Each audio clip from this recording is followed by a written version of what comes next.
Josué, ahí dice hasta el 27, ¿verdad? Sí, pero podemos leer hasta el 28, nadie nos va a regañar, así que no se preocupen. Cuando lo tengan, lo tenemos ya. Interpreto eso como que sí. Y si no, pues bueno, ahí lo pueden leer en la pantalla. Josué capítulo 24, versículos del 14, vamos a leer hasta el 28. Dice la palabra de Dios en Josué 24, del 14 al 28. Dice: Ahora pues, temed a Jehová y servirle con integridad y en verdad. Y quitad de entre vosotros los dioses a los cuales sirvieron vuestros padres al otro lado del río y en Egipto, y servid a Jehová. Y si mal os parece servir a Jehová, escogeos hoy a quien sirváis. Si a los dioses a quienes sirvieron vuestros padres cuando estuvieron al otro lado del río, o a los dioses de los amorreos en cuya tierra habitáis. Pero yo y mi casa serviremos a Jehová. Entonces el pueblo respondió y dijo: Nunca tal acontezca que dejemos a Jehová para servir a otros dioses.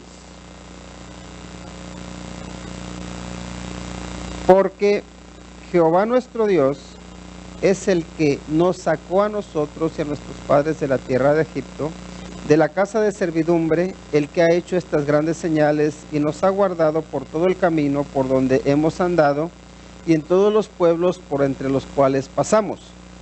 Y Jehová arrojó de delante de nosotros a todos los pueblos y al amorreo que habitaba en la tierra.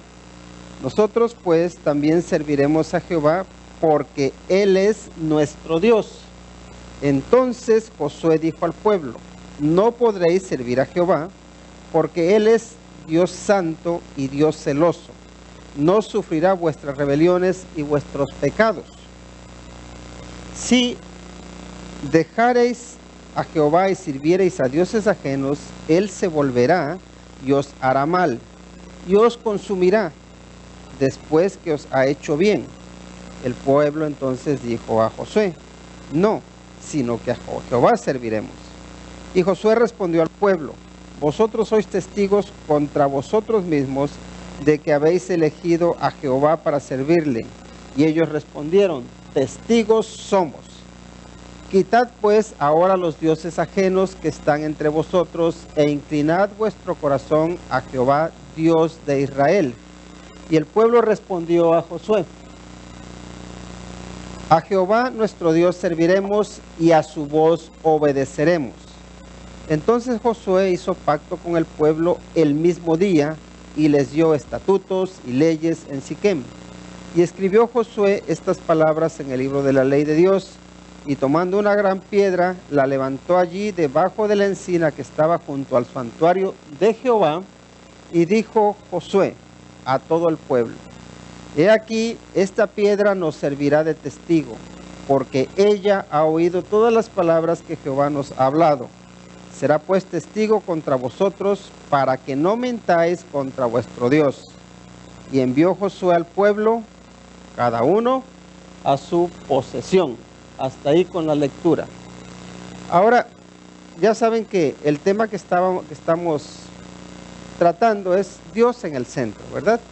Y aquí lo que tenemos: Dios está en el centro de nuestro corazón. Y eso es una pregunta que debemos preguntarnos cada uno de nosotros. ¿Está Dios en el centro de tu corazón? Y eso lo estuvimos hablando la semana pasada. Si Dios no está en el centro de tu corazón, te puedo decir que estás vacío. ¿Saben ustedes lo que pasa con una bicicleta cuando el eje no le sirve?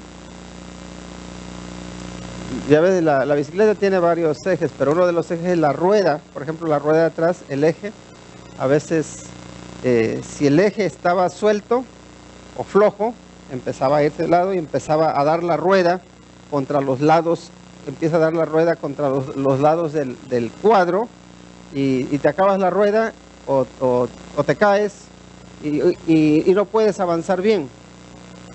Y fíjense que todos nosotros necesitamos un eje, un centro, ¿verdad? Que que es lo que nos ayuda a mantenernos equilibrados. Por ejemplo, la Tierra gira sobre su propio eje, ¿verdad? Tiene su propio centro y sí gira sobre su propio centro. El Sol, por ejemplo, el sistema solar, todo gira en torno al Sol.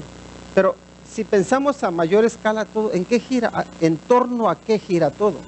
Y ¿saben qué? Todo debe girar en torno a Dios. Entonces, Dios está en el centro de mi vida. Espero que sí, tiene que estar en el centro de mi corazón. Dios tiene que estar en el centro de mi vida. Y cuando Dios esté en el centro de mi vida, entonces podré poner a Dios en el centro de mi hogar. La pregunta es esta: ¿está Dios en el centro de nuestro hogar? ¿Sí o no? ¿Por qué? Y si está ahí en el centro del hogar, ¿qué he hecho o qué estamos haciendo bien para que Él esté en el centro del hogar? Y si no está, ¿qué estamos haciendo mal? ¿Y qué debemos cambiar o qué debemos hacer para que Dios esté en el centro de nuestro hogar? Pero primero les tengo que preguntar, ¿cómo creen que debe ser un hogar en el que Dios ocupe el centro? ¿Debe ser un hogar de paz o un hogar de pleitos, donde Dios sea el centro? ¿Debe ser un hogar donde hay orden o debe ser un hogar donde hay desorden? ¿Debe ser un hogar donde lo que gobierna es el amor o debe ser un hogar donde lo que gobierna es el miedo? ¿Debe ser un hogar donde hay respeto o debe ser un hogar donde no hay respeto? ¿Debe ser un hogar donde hay santidad o debe ser un hogar donde hay inmundicias o suciedad o maldad? ¿Cómo debe ser un hogar donde Dios ocupa el centro? Y ya luego, una vez que nos hayamos respondido esas preguntas, ¿mi hogar refleja eso? ¿Mi hogar refleja que Dios ocupa el centro? ¿O mi hogar refleja que el centro lo ocupan otras cosas?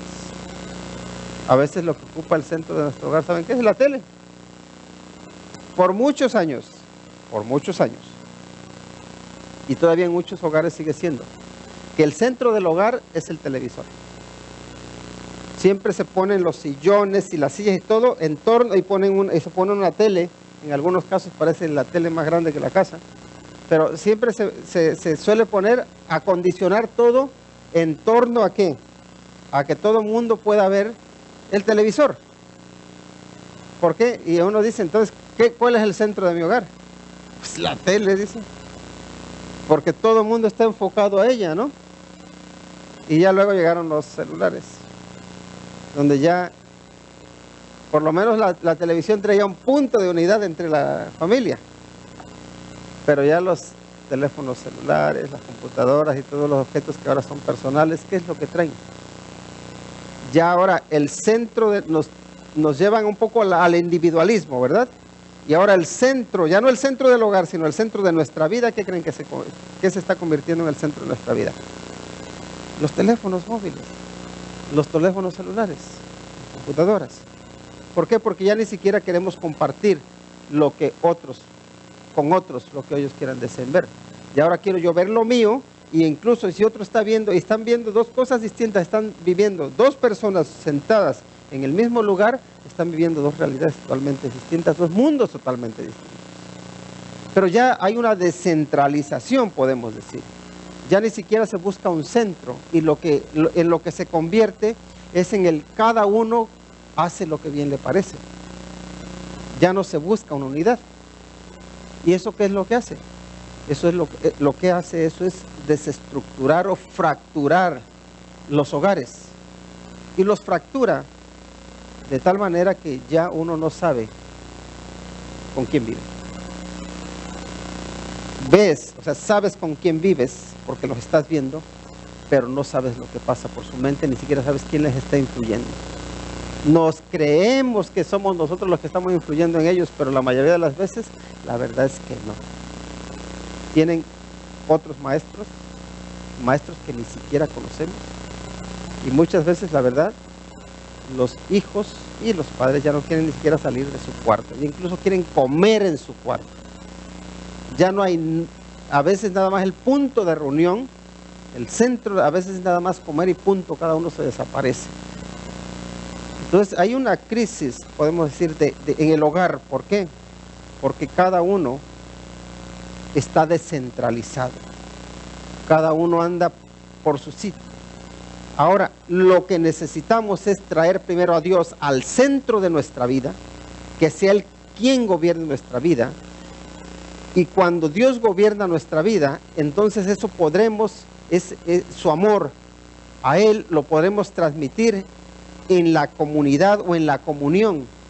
Porque cuando el amor de Dios, ese amor vertical de Dios hacia ti, llena tu corazón, entonces podemos mostrar ese amor a los que están a nuestro lado y podemos tener comunión y podemos hacer que nuestro hogar tenga a Dios como el centro.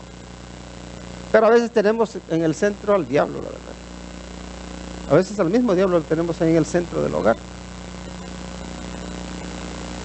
¿Por qué? Porque le damos lugar. Y si nosotros le damos lugar al diablo, ¿saben qué es lo que sucede? Él se mete. Él no se crean que es tímido, va a decir, ay, no, pues no quiero. Sí, quiere. Y lo que quiere es matar, lo que quiere es destruir. Y va a buscar destruirte de una y mil maneras. Ahora bien, dicho esto, hay una cosa que debemos valorar. Debemos pensar siempre, ¿qué ha hecho Dios por mí? Para que Dios ocupe el centro de tu vida, es necesario estar agradecidos con Dios. Y aquí, en la primera parte del capítulo 24 de Josué, vemos una lista de todas las cosas que Josué enumera de lo que Dios ha hecho con su pueblo. Y ahí está la lista. Primero podemos ver que Dios tomó al patriarca Abraham, ¿verdad? Porque todo el pueblo de Israel estaba muy orgulloso de quién, de su patriarca, de Abraham. ¿Y qué le dice Josué? Josué primero lo que hace es que, mire, dicen, reúne a todas las tribus de Israel en Siquén, llama a los ancianos de Israel, a sus príncipes, a sus jueces, a sus oficiales, y dice que todos se presentaron delante de Dios. Todo el pueblo de Israel se presentó delante de Dios. ¿Para qué? Para escuchar la palabra de Dios. Entonces Josué le habla al pueblo y le dice, así dice Jehová Dios de Israel. Y ya dice, vuestros padres habitaron antiguamente al otro lado del río. Dice, esto es Taré, padre de Abraham y de Nacor, y servían, ¿qué dice? A dioses extraños. Dice, tus padres, Abraham, de quien ustedes están tan orgullosos, servían a los ídolos. Servían a dioses extraños. Dice. ¿Y qué es lo que Dios hizo? Dios tomó a Abraham, lo sacó de la idolatría, igual que nos ha sacado a cada uno de nosotros de la idolatría, para rescatarnos. Así que toma a Abraham. Dice, Abraham, tú eres un hombre especial. No porque Abraham por sí mismo fuera especial, sino porque Dios lo hace especial. Lo toma, lo saca de la idolatría y le da una descendencia. Y ya nos empieza a decir que le dio a Isaac, luego viene Jacob, viene Esaú, y le da una descendencia. Luego vemos que Dios permite que su pueblo pase por dificultades. Hay una gran sequía, el pueblo se va a Egipto, y allí en Egipto el pueblo crece, se multiplica, porque Dios le da favor a José y a todo el pueblo para que estén en favor de Faraón, ¿no? Entonces ahí se multiplica el pueblo, pero ¿qué sucede? Que los egipcios empiezan a tener miedo de los israelitas, y lo que hacen es oprimirlos y los esclavizan. Así que cuando el pueblo de Israel es esclavo, Dios les da libertad. Levanta ¿a quién? A Moisés, ¿verdad? Y les da libertad. Entonces Dios los libertó a su pueblo de la opresión egipcia. Luego, para salir de Egipto, pues era un problema, pero luego había otro problema, que tenían que cruzar el desierto. Y recuerdan que los egipcios vinieron siguiéndolos, y ahí venían siguiéndolos porque querían o bien mantenerlos esclavizados o matarlos. Y para cruzar el Mar Rojo, recuerdan que Dios, ¿qué es lo que hace? Dice que puso oscuridad entre el pueblo egipcio, entre los egipcios, el ejército de los egipcios y entre el pueblo de Israel. Y allí cuando el pueblo de Israel pasa, es cuando Dios hace que las aguas del mar ahoguen a los egipcios, y ahí defiende a su pueblo. Pero Dios los guía luego a través del desierto, provee para ellos en el desierto, los sustenta en el desierto. Luego cuando ya llegan a la tierra que les había prometido, ¿qué es lo que pasa? Dios destruye a sus enemigos.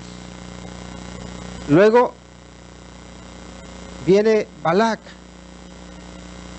que sabía que iba a enfrentarse con los israelitas, y manda a llamar a Balaam y le dice: maldíceme a este pueblo. Y Balaam dice: yo no puedo maldecir a un pueblo que Dios bendice.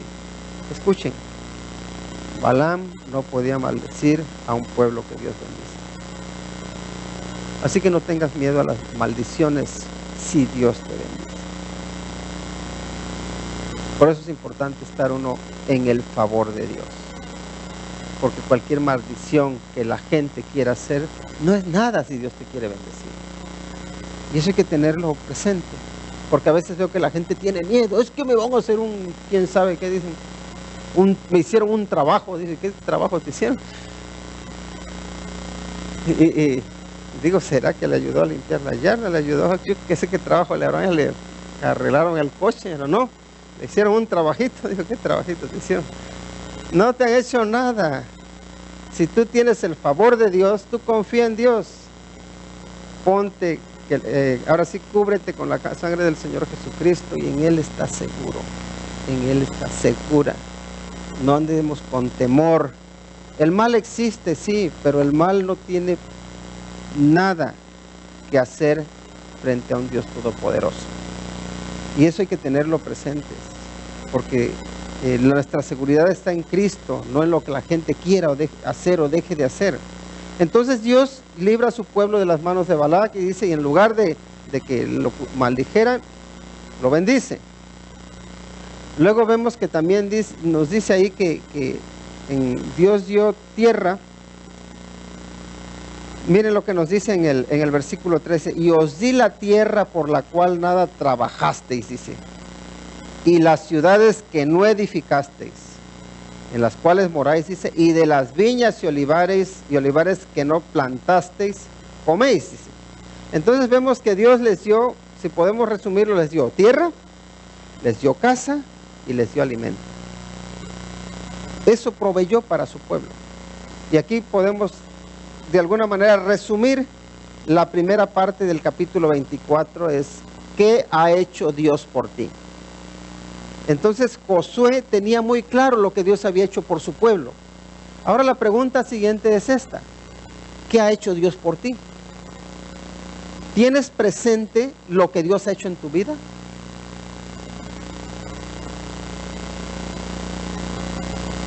Y creo que muchas veces tenemos que examinarnos. ¿Qué es lo que ha hecho Dios? ¿Y cómo nos examinamos? Pues, ¿dónde vivía yo? ¿Qué hacía? ¿Cuáles eran mis hábitos? ¿Cuáles eran mis costumbres? ¿Cuál era mi estilo de vida? ¿Cuál era mi esperanza? ¿Cuáles eran mis motivaciones? ¿Qué me llevó a cambiar o qué me hizo cambiar? ¿Qué ha hecho Dios por mí? Entonces, cuando tú ves lo que Dios ha hecho por ti, entonces valoras la obra de Dios. Pero ¿saben qué? Somos olvidadizos. ¿Por qué? Porque apenas hemos recibido la bendición de Dios y mañana ya se nos olvidó. Mañana ya andamos como que hasta dicen: Dios no tengo nada que ver con Él. Y ese es un problema, que nos olvidamos de lo que Dios ha hecho. Y porque nos olvidamos de lo que Dios ha hecho, entonces no lo valoramos. Lo hacemos a un lado de nuestra vida. Y hay que cuidarnos de ello. Entonces el primer punto es: ¿qué ha hecho Dios por ti? Y el segundo es este: ¿qué nos corresponde hacer a la luz de lo que Dios ha hecho? ¿Qué nos corresponde hacer a la luz de lo que Dios ha hecho? Y aquí en el versículo 14, que es de donde empezamos a leer ahora, miren lo que nos dice.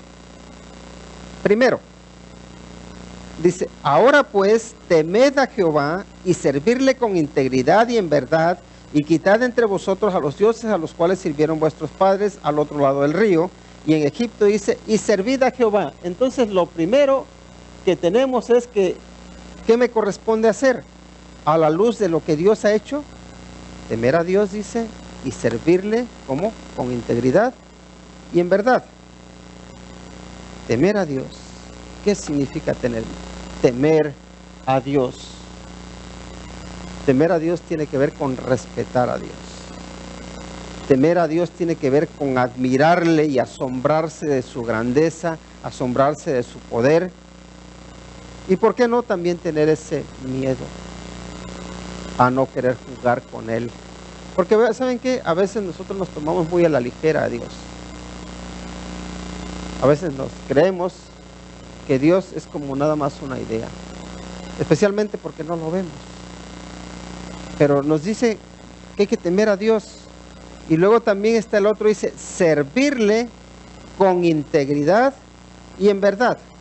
Y cuando uno sirve con integridad, ¿cómo sirve con integridad? Cuando tú estás sirviendo en algún sitio, con integridad, cuando se dice que tú eres una persona íntegra, ¿a qué se refiere el ser íntegro? Una persona íntegra es una persona completa, eso significa la palabra íntegra. Pero es una persona cabal, es una persona que no tiene dobleces, es una persona que no se mueve por hipocresías, es una persona que no se mueve solo por apariencias, sino que es una palabra que es, podemos decir, constante en todos sus caminos, lo contrario de inconstante.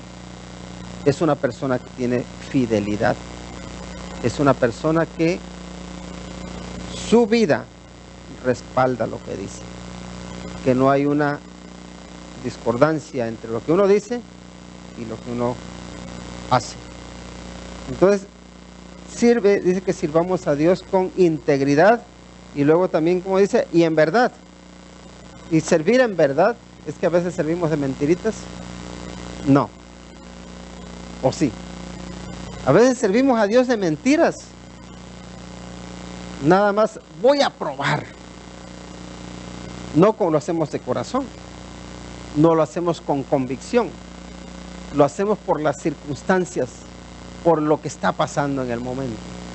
Entonces, el caso es que nos corresponde servir o temer a Dios y servirle con integridad y en verdad. Y cuando servimos a Dios, el servir a Dios incluye servirle en todas las áreas de nuestra vida.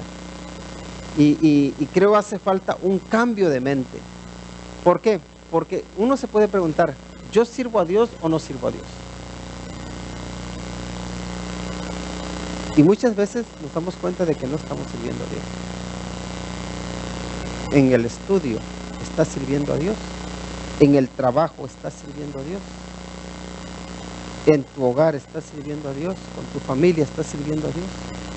¿Estamos de verdad sirviendo a Dios o nos estamos sirviendo a nosotros mismos?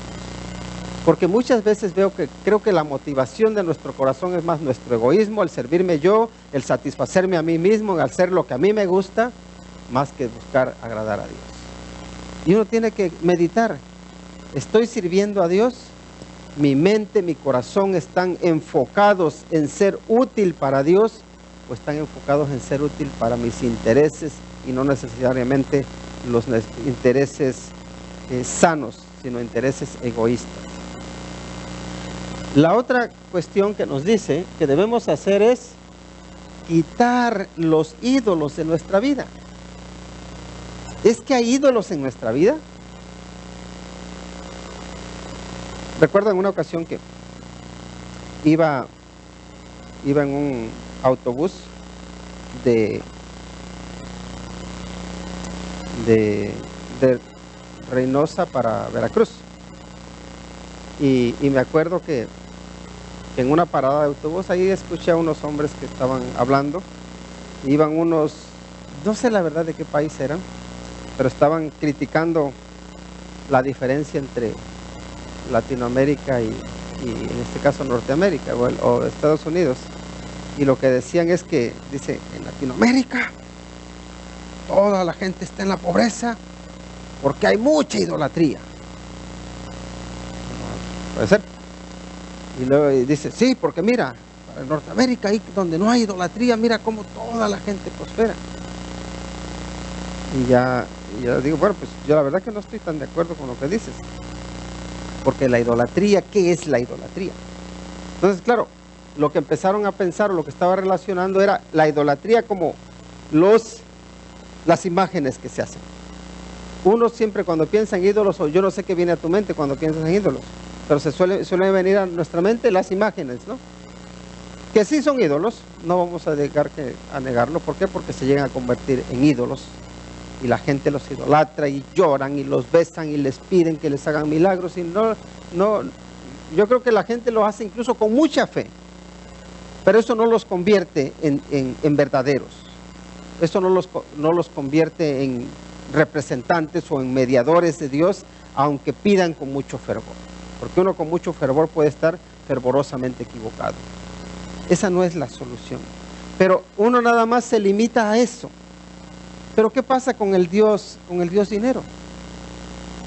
Porque aquí también hay mucha idolatría. Y el materialismo se convierte en ídolo. El dinero. Para algunos los libros se convierten en ídolo. Para otros el teléfono. Para otros el trabajo. Para otros la riqueza, la casa, no sé, cualquier cosa, el coche. Los hombres solemos tener esa debilidad, bueno, yo no tanto, pero hay personas que todo el domingo se pasan encerando su cochecito para que sea ya brillante. Y ese es le digo yo no tanto porque tienen que ver el mío cómo está, pero es verdad que los hombres tenemos esa tendencia, ¿no? Cada uno tiene sus debilidades. Entonces, cuidado con que tu vida no sea controlada por los ídolos. Entonces la orden es, tú ya has visto lo que Dios hace, tú sabes quién es el que te rescata, quién es el que te aparta, quién es el que te hace especial, el que te da valor, el que da sentido a tu vida. Ya lo sabes, ¿sí o no? Ya has visto lo que Dios ha hecho por ti. Sí, entonces, ¿qué es lo que te queda? ¿Qué es lo que nos queda? Cuando ahí estamos, los miércoles estamos estudiando Jeremías, y Dios les pregunta al pueblo, a ver, dice, ¿qué encontraron de malo en mí para alejarse de mí? ¿Cuál es el fallo? Dice. Eso es lo que le dice al pueblo. Si yo todo lo que les hice de bien y luego ustedes van y se alejan. Dice, ni siquiera las naciones paganas que adoraban a ídolos falsos o a dioses falsos, ni siquiera ellas se han alejado de sus ídolos, dice. Y ustedes que han conocido al Dios verdadero, ustedes que conocen a Dios, al que les da la vida, al que les sostiene, se alejan, dice. ¿Por qué? Dice. ¿Cuál es el mal que han hallado en mí? Es lo que les pregunta Dios ahí en el libro de Jeremías. Y aquí es un poco a lo que los está desafiando. Josué dice, quiten los ídolos de su vida. Es decir, quitemos los ídolos de nuestra vida. Porque ¿saben qué? Los ídolos que tengamos en nuestra vida, al final nos van a defraudar. Nos van a dejar vacíos. Nos dejan secos. Lo otro, el tercer punto, es, nos fuimos mucho, ¿verdad? Decidir servir a Dios junto con nuestro hogar, aunque el mundo no lo haga. Y este es el versículo que nos estábamos aprendiendo, ¿no? A ver, dice, y si mal os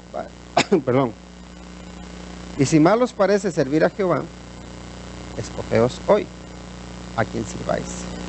Si a los dioses a quienes sirvieron vuestros padres cuando estuvieron al otro lado del río, o a los dioses de los amorreos en cuya tierra habitáis, dice, pero yo y mi casa serviremos a Jehová. Y ahí está ese contraste. Aquí lo que vemos es que Josué dice, miren, hay una cosa que yo he hecho, es decidir servir a Dios. Ahora ustedes tienen que decidir a quién van a servir.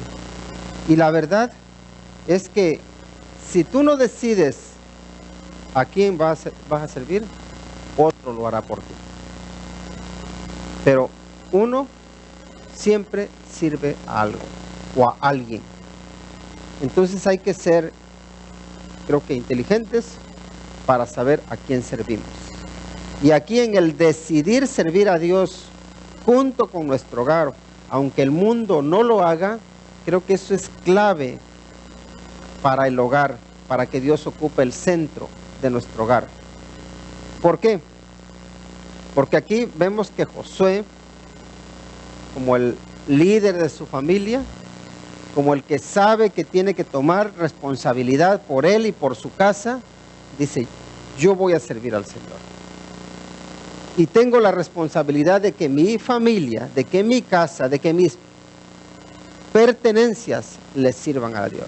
Porque aquí cuando habla del hogar o la casa, yo en mi casa serviremos a Jehová, está hablando de todo, de toda su familia, pero también de todas sus pertenencias. Entonces lo que está diciendo, yo decido que todo lo que tengo, que quienes están bajo mi responsabilidad, vamos a servir a Dios. Pero ¿cómo lo vamos a hacer? Lo vamos a hacer con el ejemplo, dice.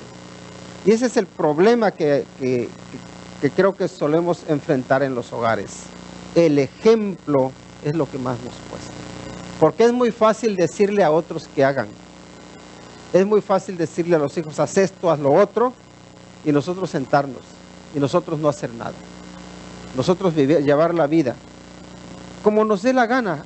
Queremos vivir como nos dé la gana, sin tener en cuenta nada, y luego somos muy severos para exigirle a otros, especialmente a nuestros hijos. Pero en realidad deberíamos ser primero los más severos con nosotros, con nuestra persona. Decir, yo me he comprometido a servir al Señor, especialmente tú como padre, como madre, que tú tienes la convicción que el Señor te ha tocado tu corazón, entonces toma esa decisión y sé firme, sé fiel. Enséñale a tu familia cómo se vive una vida de seriedad, de disciplina, de firmeza en el Señor. Y entonces ya con esa autoridad que te respaldan que respalda tus hechos, entonces instruye, incluso demanda de los que están bajo tu cargo. Pero hazlo desde el ejemplo, o hagámoslo desde el ejemplo, porque eso es el fallo que tenemos, que queremos que otros se comprometan, pero no somos nosotros. Es decir, yo me voy a comprometer y entonces ya a los que están a mi alrededor los animaré también para que se comprometan. Y en este caso,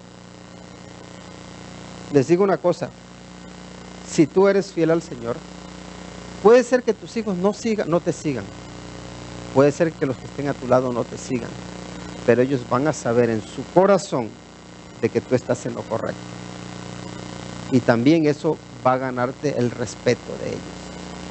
Porque puede ser que sean unos rebeldes y que sean lo que sean, pero ¿saben qué? Porque tú eres el eje, porque tú eres el centro del hogar. Ellos siempre van a tener un punto de referencia al cual van a mirar y van a decir, mi referencia es mi padre o mi referencia es mi madre. ¿Por qué? Porque ellos son los que me dan ejemplo.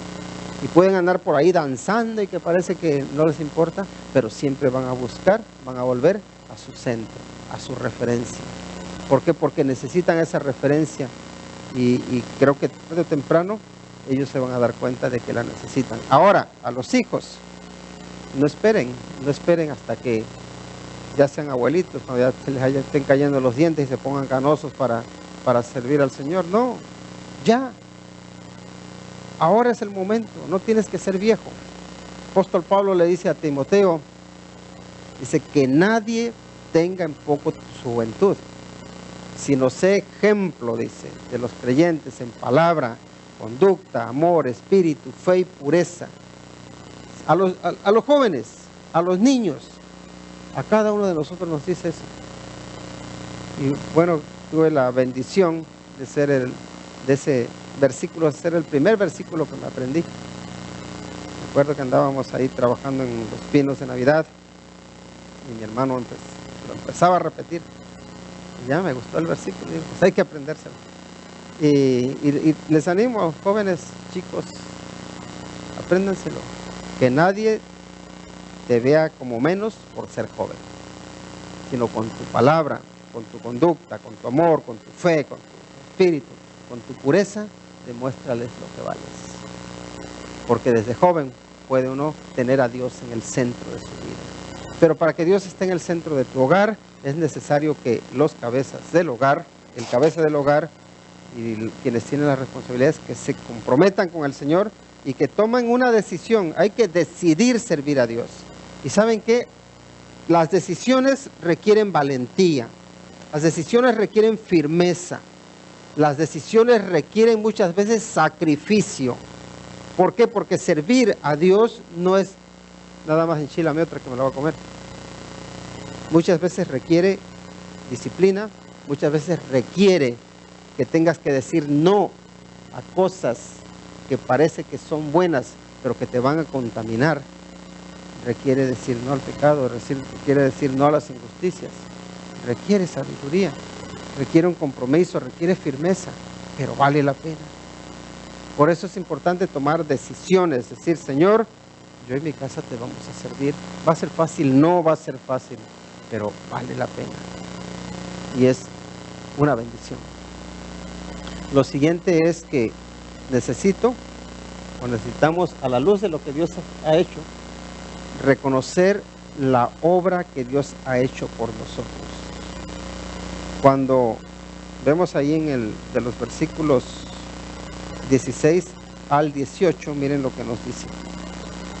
Entonces el pueblo respondió y dijo, nunca tal acontezca que dejemos a Jehová para servir a otros dioses. Dice, porque Jehová nuestro Dios es el que nos sacó a nosotros y a nuestros padres de la tierra de Egipto, de la casa de servidumbre. Dice, el que ha hecho estas grandes señales y nos ha guardado por todo el camino por donde hemos andado y en todos los pueblos por entre los cuales pasamos. ¿Sí ven lo que están haciendo aquí? Ellos reconocen la obra que Dios hizo por ellos. Pero curioso que lo están recordando ahí. ¿Saben por qué Josué les está diciendo todo esto? Porque ya cada uno, en esa época, luego vienen los jueces, pero en esa época todo mundo hace lo que bien le parece. No quieren tener en cuenta a Dios, así que Josué tiene que recordarles y desafiarlos, decirles, entonces, ¿qué van a hacer? ¿Van a seguir viviendo igual que vivían?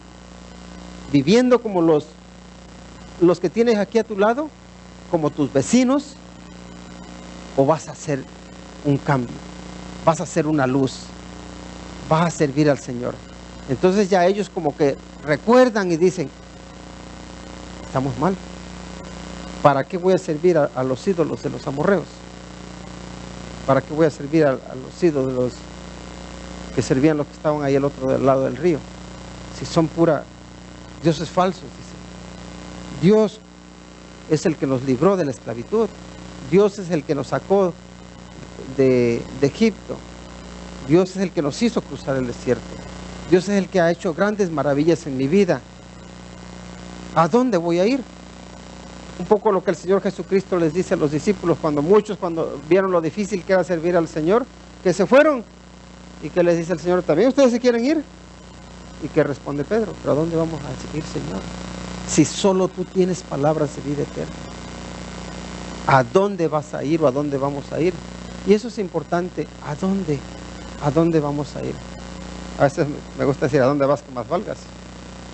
¿A dónde vas a ir que creas que vas a tener más valor? A ningún otro sitio. Nadie te da más valor que el valor que Dios te da. Nadie.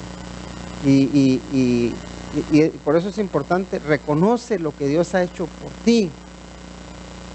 De dónde te sacó y dónde te ha puesto y hacia dónde te lleva.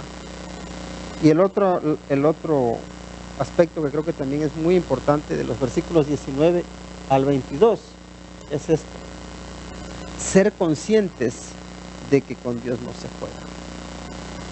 Miren lo que dicen los versículos 19 al 22. Entonces Josué dijo al pueblo: no podréis servir a Jehová, porque Él es Dios santo, dice, y Dios celoso. No sufrirá vuestras rebeliones. Aquí en el no sufrirá, dice, no va a soportar vuestras rebeliones, dice, y vuestros pecados. Si dejareis a Jehová y sirviereis a dioses ajenos, dice, Él se volverá y os hará mal y os consumirá después que os ha hecho bien. El pueblo entonces dijo a Josué, no, sino que a Jehová serviremos. Y Josué respondió al pueblo, vosotros sois testigos contra vosotros mismos de que habéis elegido a Jehová para servirle. Y ellos respondieron, testigos somos. ¿Sí ven lo que dice? Dice, acuérdense bien de lo que están haciendo. Ustedes están diciendo que van a servir a Dios, ¿verdad? Están comprometiendo. Y todos dicen, sí, estamos conscientes. Y él dice, no van a poder servirlo. Y es como un desafío, diciéndoles, a ver, fíjense en lo que se están metiendo, porque con Dios no se juega.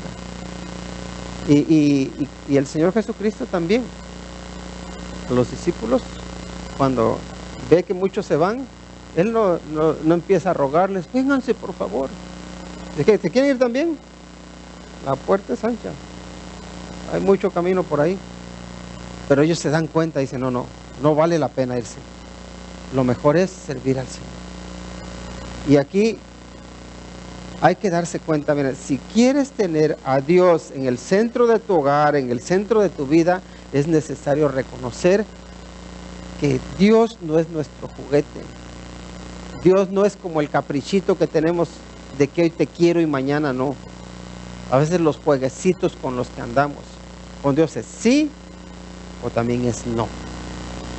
Pero no ahí entre medias. ¿Qué dice ahí en Apocalipsis de los tibios? Dice, ojalá fueras frío o caliente. Dice, pero por cuanto eres tibio, te vomitaré de mi boca. Dios no anda con jueguecitos. Imagínense la dureza de ofrecer uno a su propio hijo para que muera para salvar a los pecadores. ¿Cómo va a andar Dios con juegos? Ojo, con esto no quiero decir que Dios no quiera que seamos felices, que disfrutemos, no voy por ese lado. Pero estoy hablando de la seriedad con la que Dios se toma nuestra vida, con la seriedad con la que Dios se toma nuestros compromisos. Porque a veces nosotros tenemos palabras que se lleva el viento. Las palabras se las lleva el viento. No, con Dios es sí o no, y con firmeza. ¿Quieres servir al Señor? Pues va a ser difícil, pero va a valer la pena. Ahora, no quieras jugar con Él. No, Dios no está para juegos. Y eso es lo que quiero que tengamos presentes y es lo que aquí debemos aprender. Algo que también debemos destacar y es esto, que debemos inclinar nuestro corazón a Dios. Miren lo que dice el versículo 23. Dice, quitad pues ahora los dioses ajenos que están entre vosotros e inclinad vuestro corazón a Jehová Dios de Israel. Y aquí la palabra inclinar, pues sabemos lo que es inclinarse, ¿no? Por un lado, inclinarse tiene que ver con preferir algo antes que otro, ¿no? Y también el inclinarse tiene que ver con mostrar reverencia. Entonces, cuando tu corazón está inclinado para algo que te gusta, a veces, bueno, vamos a poner un ejemplo trivial. A veces uno va a comprarse unos zapatos. Y en cuanto ves unos que te gustan, como que se inclina tu corazón. Digo, unos zapatos es lo mismo que podría ser un coche, o una camisa, o un vestido, o un bolso, o cualquier cosa. Entonces tú inclinas tu corazón. ¿Por qué? Porque dices, me gustó. Y luego te empiezan a presentar muchas otras opciones, pero tu corazón ya está inclinado hacia eso. Y te empiezan a poner otros que el otro, y te dan muchas explicaciones. Dices, no, este es mejor por esto y por lo otro. Pero si tu corazón está inclinado a eso y eso, te pueden decir lo que quieran, que tú no cambias. Que lo quiero y lo quiero, ¿no? Lo mismo pasa también con los chicos y las chicas cuando se enamoran. Se están enamorando de un maltratador, pero lo quiero. ¿Tiene problemas? ¿No lo ves cómo se enoja? No, conmigo se suaviza. Cuando está conmigo, no, todo es amor. Y si se llega a enojar, yo lo controlo. O yo la controlo también. Inclinas tu corazón, lo entregas y ahí vas. Hacia donde inclinas tu corazón, ahí es donde sigues, ¿no? Entonces aquí lo que está diciendo, mira, no inclines tu corazón a los ídolos, quítalos. e inclina tu corazón hacia Dios. Por un lado, inclínalo buscándole a Él, dándole tu corazón a Él, pero también muéstrale reverencia. Humíllate delante de Él, porque el inclinarse también tiene que ver con mostrar reverencia, con adoración. Entonces es necesario que nosotros inclinemos nuestro corazón a Dios si queremos que Él esté en el centro de nuestro hogar, de nuestra vida. Y luego, algo que es muy importante es esto: debemos obedecer la voz de Dios. Versículo 24. Y el pueblo respondió a Josué: a Jehová nuestro Dios serviremos, eso ya lo vimos antes, dice, y a su voz obedeceremos, a su voz.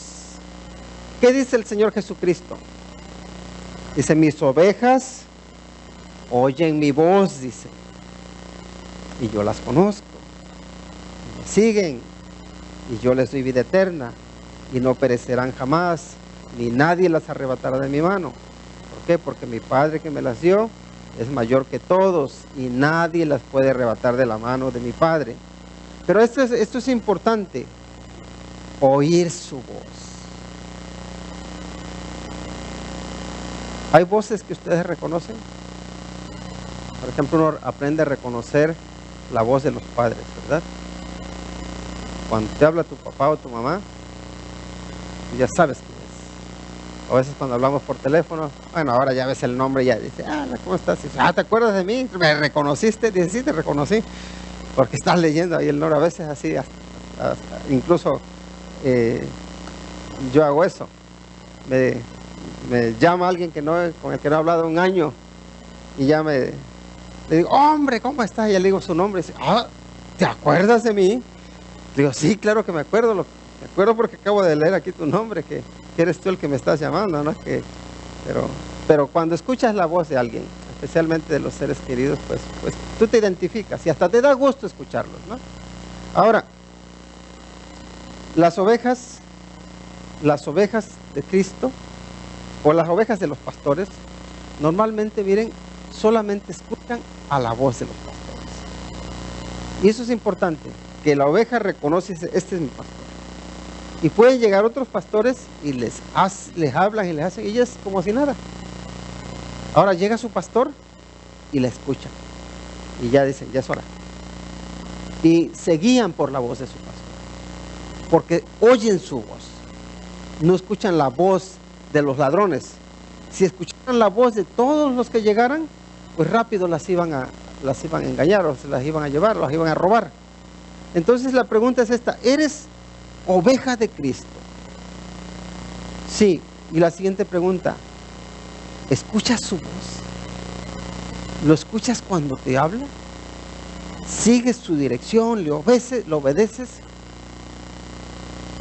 ¿O estás sordo a su voz? ¿Saben qué? Uno de los problemas que vemos es que el diablo le gusta confundirnos. Nos habla intentando imitar la voz del pastor, intentando imitar la voz del Señor Jesucristo, y te mezcla los mensajes. Una de las cosas que creo que es muy importante es cuidarnos con la voz que escuchas en la música. Porque la música, podemos decir que fue inventada o creada para alabar a Dios. Pero mucha música se ha tergiversado. ¿Para qué? Para dar la honra al diablo, pero también para destruir tu alma, para destruir tu mente, para destruir tus principios, para destruir tu vida. Y muchas veces por medio de la música uno no está escuchando al maestro, no está escuchando uno al pastor. Estamos escuchando voces ajenas y son las que estamos siguiendo. Y una de las cosas que a mí me parece que han afectado mucho, o que más daño han causado a México, por ejemplo, es escuchar la voz, esas voces engañosas. Y creo que en la música ha influido mucho. ¿Por qué? Porque si se dan cuenta, creo que no es ningún secreto. Por años y años, por décadas, en México se ha vivido exaltando a los mafiosos, a los capos de la droga. Y hoy en día ya ni se diga, ¿no? Parece que son los héroes. ¿Y qué es lo que quiere la juventud? Quiere eso. Eso es lo que quieren. ¿Por qué? Porque su corazón, su mente, su alma está llena de todo eso.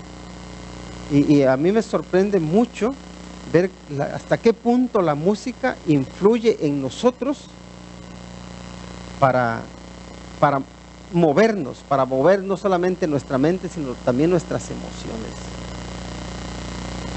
Una persona que tiene problemas con la fidelidad, o sea que tiene tendencia a la infidelidad, ¿a qué música se va a escuchar generalmente? A la música romántica, a la música que le recuerda sus amoríos. Y empieza ya a pensar, oh, ¿qué habrá pasado de aquello o de aquel? Pero por ahí uno empieza a motivarse. Hay que tener cuidado, debemos cuidarnos en lo que escuchamos. Porque yo no quiero decir que toda la música romántica es mala, no, pero tenemos que ver qué mensaje hay. ¿Qué estás escuchando? ¿Qué voz estás siguiendo? Cuidado, no te dejes engañar. Creo que lo más seguro es escuchar música que esté dirigida a adorar a Dios. Porque creo que va a guiar tu corazón. Así que hay que tener cuidado porque las voces falsas llegan de muchos sitios. Y la música sí veo como es una de las que tiene mucho poder, porque es muy llamativo ver el caso de Saúl, ¿verdad? Saúl era un hombre que se llenaba de ira y se llenaba de deseos de matar. ¿Y cómo se tranquilizaba ese hombre? Con la música. Cuando David ahí le tocaba el arpa ya empezaba a suavizarse. Como que había ahí una voz, un mensaje que lo llevaba a la paz. Y yo no sé qué voces estás escuchando, qué voces te estén guiando, pero espero que sea la voz de Dios. Escucha la voz de Dios, dice, y obedécela. Y algo que también debemos tener en cuenta es esto. Entonces Josué, dice, hizo pacto con el pueblo el mismo día, dice, y les dio estatutos y leyes en Siquem. Y ese pacto que hace con el pueblo es que todo el pueblo se está comprometiendo con Dios. Les da las leyes, les da los mandamientos de Dios, les da la palabra de Dios, dice. Y dice, entonces Josué hizo pacto con el pueblo el mismo día y les dio estatutos y leyes en Siquem. Y escribió, dice Josué, estas palabras en el libro de la ley de Dios. Y tomando una gran piedra, la levantó allí debajo de la encina que estaba junto al santuario de Jehová. En el versículo 26 ya estamos. Y dijo Josué a todo el pueblo: he aquí, esta piedra nos servirá de testigo, porque ella ha oído todas las palabras que Jehová nos ha hablado. Será pues testigo contra vosotros, para que no mintáis contra vuestro Dios. Hay que hacer un pacto con Dios. Y ese pacto con Dios tiene que ver como el mismo pacto que hizo Job. ¿Recuerdan? Job dice que él hizo un pacto con Dios. ¿Por qué? Porque no quería ver a las jóvenes con deseos impuros. Y hoy en día, yo no sé si más que en otros tiempos, pero seguro que las tentaciones para los hombres y para las mujeres han sido muy parecidas siempre. Pero la verdad es que si uno no hace un pacto con sus ojos, si uno no hace un pacto con sus ojos, no hace un pacto con Dios, con su corazón, de serle fiel, es muy fácil uno caer. Es necesario compromiso, es necesario comprometerse con el Señor y decir: Señor, voy a cuidarme. Voy a cuidar mis ojos, voy a cuidar mis manos, voy a cuidar mis pies, voy a cuidar mi boca, voy a cuidarme a mí mismo. Necesitamos hacer un pacto con Dios en el cual decimos: Señor, voy a tener cuidado de este cuerpo, porque es un cuerpo que te pertenece a ti, porque tú lo has rescatado, porque tú, Señor, eres quien me has salvado, porque tú te lo mereces. Así que les animo para que cada uno haga un pacto con el Señor. Y lo otro es mantener nuestro pacto o mantener nuestro compromiso de forma constante. ¿Por qué? Porque a veces somos muy dados a emocionarnos. Sí, yo Señor te doy todo mi ser. Y al siguiente día se te olvidó. O a la semana, yo no sé cuánto dura. Pero ¿saben qué? Con Dios y el caminar cristiano yo lo veo como una maratón. Como una carrera de resistencia. Porque tú sabes que los que corren 100 metros y ya están ahí muertos. Pero si vas a correr una maratón tienes que correr, seguir. Es una carrera de aguante. Con el Señor no vale decir, pues ahora ya arranco como loco y ahí me quedo en el camino. No, el Señor quiere que seamos constantes, que seamos fieles. Es que ahora estoy emocionado, ahora sí quiero servir al Señor. Y mañana ya, es que ahora estoy deprimido, yo ya no quiero servir al Señor. Y así vemos a muchas personas con sus altos y bajos. Pero una persona que es así de inconstante, no se puede esperar mucho de ella. ¿Por qué? Porque hoy va a parecer que es la persona más comprometida y más firme con el Señor, pero mañana va a aparecer la persona con menos principios. Y se va a decir, ¿es cristiano? Y lo único que hace uno es dañar el testimonio de Cristo. Y a veces, por ser inconstantes, lo que hacemos es, en lugar de acercar la gente a Dios, lo que hacemos es alejarla. En lugar de hacer que la gente glorifique a Dios porque ven tus buenas obras, lo que hacen es blasfemar el nombre de Dios. Cuidado. Debemos preguntarnos, yo, Señor, ¿seré motivo para que la gente glorifique al Señor o seré motivo para que la gente blasfeme el nombre de Dios? Espero que seamos motivos para que la gente glorifique a Dios cuando vean buenas obras, cuando vean que eres firme, cuando veas que eres fiel, cuando vean que Dios ocupa el centro de tu vida, cuando vean que Dios ocupa el centro de tu hogar, cuando vean que tu hogar refleja la luz de Cristo. Pidámosle a Dios que nos guíe, que nos ayude, que nos fortalezca, que nos dé la firmeza para que seamos ejemplo en nuestro hogar y para que nuestro hogar refleje al Señor. Es necesario que tú y que yo lo reflejemos aquí donde estamos en la iglesia, pero también en nuestro hogar, en nuestra comunidad, en cualquier lugar. Si queréis, dice aquí Josué, les dice claro y rotundo, con decisión, dice, si mal os parece servir a Jehová, dice, entonces escojan a quién van a servir. ¿Quieren servir a los dioses a quienes sirvieron sus padres? Allí están. ¿Quieren servir a los dioses de los amorreos en cuya tierra estamos? Ahí están, dice. Hagan lo que quieran, dice. Pero yo y mi casa tenemos las cosas claras. Nosotros vamos a servir a Dios. Yo no sé lo que va a hacer mi vecino, lo que van a hacer los amigos. Yo no sé cuál es la convicción que ellos tienen. Yo sí sé cuál es mi convicción. Yo sí sé cuál es mi compromiso. Yo, dice, voy a servir a Dios.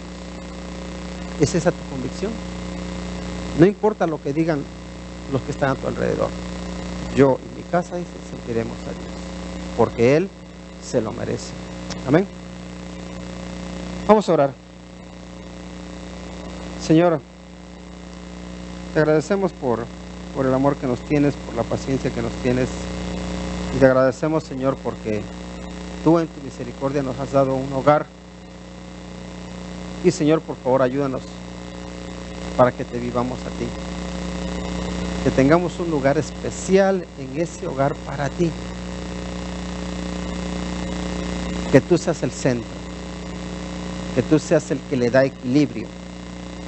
El que le da estabilidad. El que le da fortaleza. El que le da firmeza. El que le da dirección. Por favor, Señor, bendice nuestros hogares, bendice nuestras familias y ayúdanos para que seamos de bendición. Pues te lo pedimos en el nombre de nuestro Señor Jesucristo. Amén.